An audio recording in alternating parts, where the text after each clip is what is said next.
Dunia maya tak seindah realita. Wow, kata itulah kita sematkan untuk striker timnas Indonesia, yaitu Rafael Strijk, yang harus menerima pil pahit setelah klubnya Brisbane Roar tidak memperpanjang kontraknya. Wow, ini sangat-sangat sedih kita ya mendengar berita pemain kita, pemain andalan kita di lini depan harus kehilangan klubnya dan harus mencari klub baru untuk musim selanjutnya.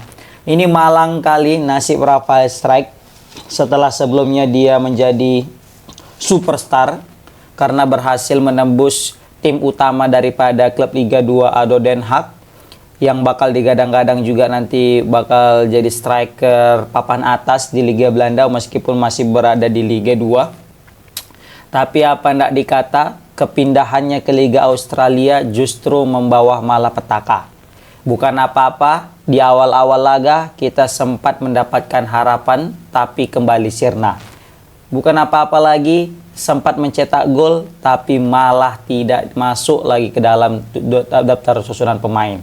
Ini menjadi suatu pukulan telak nih bagi timnas Indonesia dan juga bagi sang pemain khususnya yang bisa kita bilang harus memikir otak mau kemana setelah ini gitu ya kan.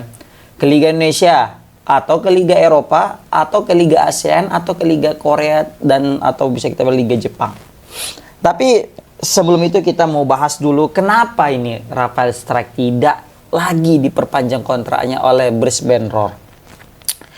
Kita tahu Rafael Strijk ini sebelum pindah ke Brisbane Roar ini memang sangat menakjubkan lah performanya. Makanya Sintayong kepincut dan memilih Rafael Strijk untuk denaturalisasi dan juga memperkuat timnas dan langsung ke timnas senior.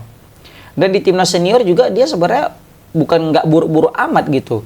Dia punya kontribusi untuk membawa timnas hingga berada di level sekarang ini.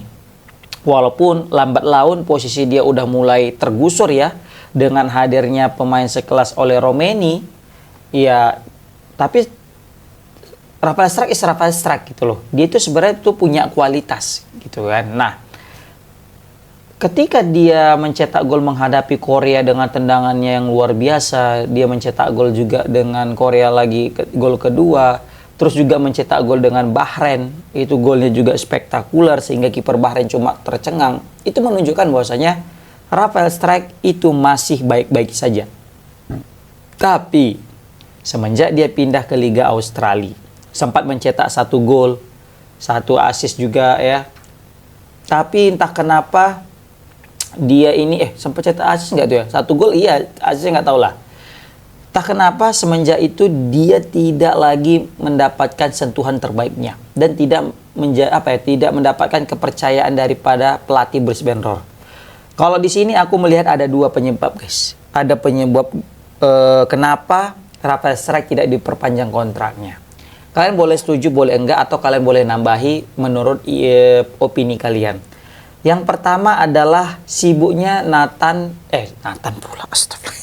sibuknya Rafael Strijk ini bersama dengan timnas Indonesia. Kita tahu hal yang paling aku sesalkan saat itu adalah pemanggilan Rafael Strijk ke Piala AFF di bulan Desember kemarin.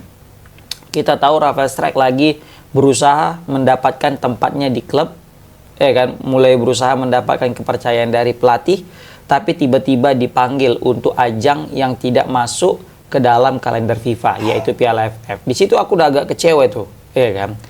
Tapi ya karena rasa nasionalis dia dipanggil dan dia juga mengiyakan, tidak ada alasan untuk fokus ke klub, asik. Kan?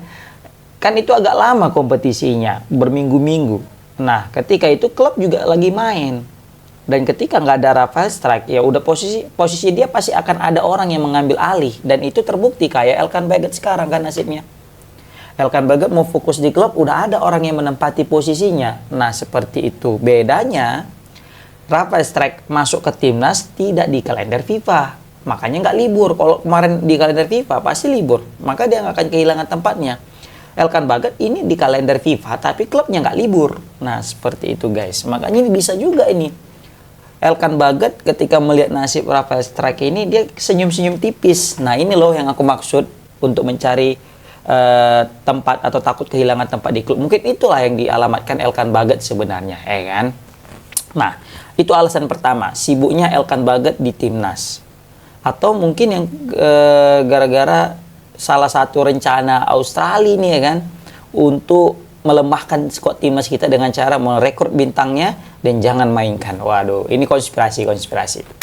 Tapi ada pun alasan kedua, ini salah satu fans daripada Brisbane Roar sendiri yang ngomong. Dia bilang bahwasanya Rafael Strijk ini lebih fokus menjadi bintang model ketimbang main bola katanya. Waduh. Memang kita ketahui pemain-pemain timnas Indonesia ini digandrungi oleh fans-fans fanatiknya.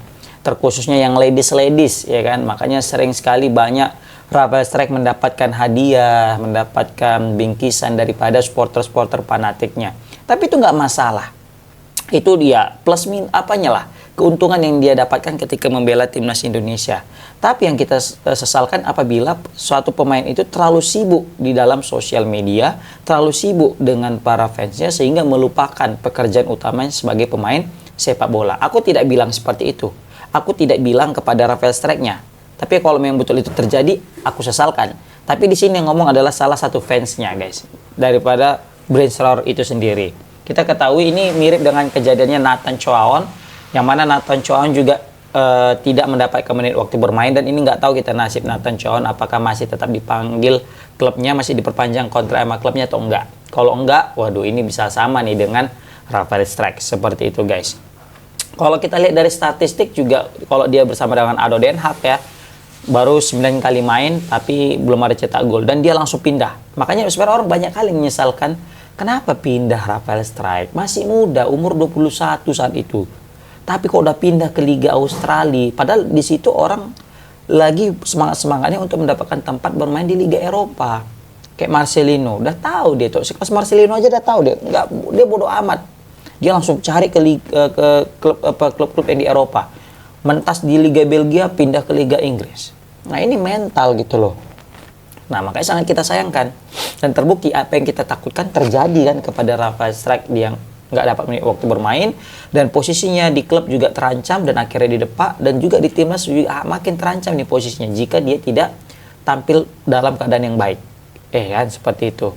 Kemudian di Brisbane Roar dia sampai cetak 10 gol dan masuknya main 10 kali dan mencetak 1 gol. Di timnas dia udah main 23 kali dengan mencetak 1 gol dan 2 assist. 1 gol di sini adalah waktu menghadapi Bahrain. Bang, itu yang waktu ngelawan Korea Selatan nggak dihitung? Enggak, itu kan timnas U23 kawan. Yang kita hitung di sini adalah timnas senior, seperti itu. Nah, selain daripada bisa kita bilang nasib Rafael Strijk ini, kita penasaran nih.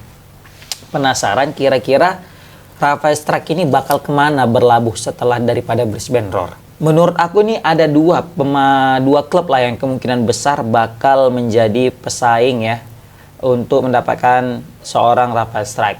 Yang pertama itu adalah Bali United. Ini banyak rumor yang beredar bahwasanya dia sudah menjalin komunikasi dengan Bali United karena kita tahu juga Bali United dilatih dengan pelatih Belanda, mantan pelatih daripada Eleanor Randers di klub lamanya FC Zwolle. Baru juga di sini banyak diisi dengan pemain-pemain Belanda juga dan juga dekat ya di Indonesia mainnya. Pasti dia karena udah pindah ke Australia kan dia pengen juga dekat-dekat ke Indonesia aja gitu. Makanya mungkin Bali jadi salah satu tempat alasan dia mau, ditambah lagi keuangan yang sehat, ditambah lagi fasilitas memadai. Jadi layaklah mungkin bagi dia untuk main di Bali. Adapun kedua itu Bayangkara. Bayangkara ini juga besar nih peluangnya. Kenapa? Karena di situ ada Pak Sumarji guys. Kita tahu Pak Sumarji sebagai manajer timnas. Pasti Pak Sumarji ini punya kedekatan yang cukup intens dengan para pemain timnas. Termasuklah Rafael Strijk. Semua yang mengkoordinir, yang mengatur itu kan Pak Sumarji. Jadi bukan hal yang sulit lah bagi Pak Sumarji nanti untuk komunikasi dengan Rafael Strijk. Bisa nggak yuk main ke Bayangkara aja lah gitu ya kan. Cincai-cincai gitu kan. Bisa aja. Apapun bisa terjadi. Apalagi kita tahu Bayangkara lagi rame rumornya bakal merekrut pemain pemain diaspora kita yang berlaga pemain naturalisasi kita yang ada di luar negeri. Nah, dan termasuk juga nih Rafael Strijk menjadi incaran. Ada juga Nathan Choaon dan yang lainnya. Sain Patinama gitu kan. Walaupun sebenarnya Sain Patinama lagi dirumorkan ke Buriram tapi kan belum jelas. Nah, ini menarik nih. Apakah benar nanti seorang Rafael Strijk bakal main ke Liga 1 bersama dengan Bali atau Bayangkara, menarik kita pantau. Tapi kalau misalnya menurut aku, janganlah main di Liga 1 dulu. Lebih baik dia banyak pengalaman. Di usia mata, masih muda kali, serius, muda kali, sayang. Nanti kayak Ejra Walian, nanti kayak siapa namanya, Stefano Lillipali. Bukan maksudnya kita mendiskreditkan kedua pemain ini, tidak. Tapi maksudnya mereka itu masih punya potensi yang harus lebih bisa mereka dapatkan yang lebih lagi gitu kan. Maksudnya kan lebih jago kalau misalnya dia itu bisa main di Liga Eropa gitu. Punya pengalaman lebih. Udah terbang aja ke klub-klub Liga 2-nya Inggris, Liga 3 Inggris pun atau Liga 2, Liga 3 Belanda pun jadilah. Yang penting main di Eropa biar lebih kompetitif ketimbang di Liga Indonesia. Belum lagi nanti udah kena cuan dia lagi kan dengan nyamannya main di Liga Indonesia, takutnya udah kena zona nyaman, nggak mau lagi berkembang di liga luar kan gitu. Belum lagi jumpa dengan supporter-supporternya, fans-fansnya. Aduh, takut aku nanti Rafael Strijk nggak dipanggil lagi guys kalau main di Liga 1. Ya walaupun mesti kita akui, untuk saat ini Rafael Strijk masih lebih hebat daripada pemain-pemain Liga 1 kita yang bermain di timnas guys. Ya kan? Dari segi kualitas, postur tubuh, body balance, shoot, pokoknya semua masih oke lah. Makanya masih besar peluang daripada Rafael Strijk bisa main di luar. Yang penting kita doakan aja nih Rafael Strijk semoga mendapatkan klub yang bagus dan juga karir makin lancar, karena jika dia mendapatkan klub yang bagus, karirnya lancar dan dapat menit waktu bermain yang cukup, maka itu akan berdampak bagus kepada timnas Indonesia kita. Komen di kolom komentar gimana pendapat kalian guys tentang nasib Rafael Strijk. Assalamualaikum warahmatullahi wabarakatuh.